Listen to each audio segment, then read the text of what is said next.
Hello, everyone. I hope you are doing well. Welcome to the Your Skill Up Lab YouTube channel. This is the second session of our complete Excel Zero to Hero course.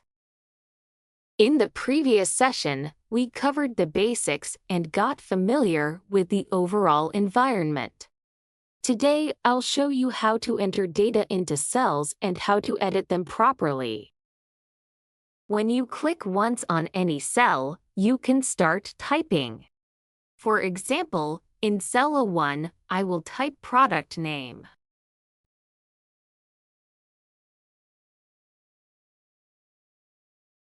In B1, I will type quantity.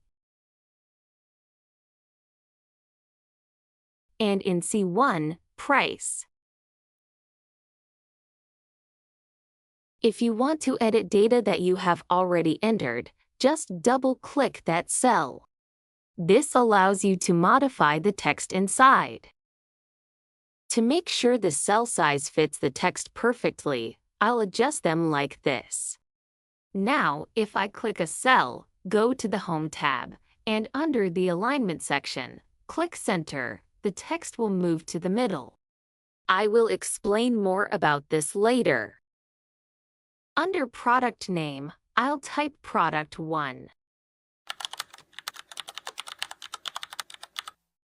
Pressing enter takes me to the next row. I'll type product 2 and product 3.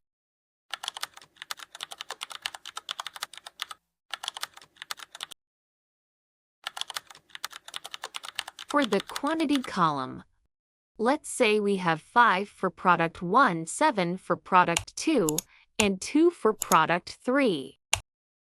I will also set the unit prices. Product 1 is $5, product 2 is $10, and product 3 is $20. To select an entire column, click on the letter at the top. To select a whole row, click on the number on the left. If we want to center the whole column, we select it first.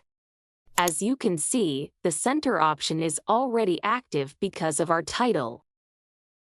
So, click it once to turn it off and bring it to standard mode, then click it again to center the entire column. In these cells, we can type both letters and numbers, like $5. However, I highly recommend you only type numbers. If you combine text and numbers in one cell, functions like sum won't work later. It's better to put the unit, like dollars, in the column title. Keep in mind that if you click once on a cell and start typing, it will erase everything inside. If you want to add to the existing text, you must double-click first. For example, I'll change product 2 to product 5. This is important because if you have a long formula and click once, you might accidentally delete the whole thing. Once you are done editing, click elsewhere or press Enter. In general, Enter moves you down one cell, and Tab moves you to the right. You can also use the arrow keys to move in any direction. I suggest getting used to these keys because they make you much faster than using a mouse when entering lots of data.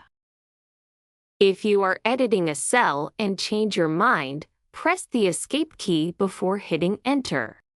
This will cancel your edit and revert to the original data. Another useful key is Delete. Click once on a cell, press Delete, and the content is gone. At the top left, you have Undo and Redo options. Click Undo to go back one step. Redo becomes active once you use Undo. You can use Ctrl+Z to undo and Ctrl+Y to redo. If you click the small arrow next to Undo, you can see a list of your last 100 actions, including tiny things like zooming. So far, we've learned how to insert and edit data, use undo and redo, and center cell content. If you click and drag, you can select a block of cells. Pressing Delete will clear all of them, and pressing Ctrl+Z will bring them back.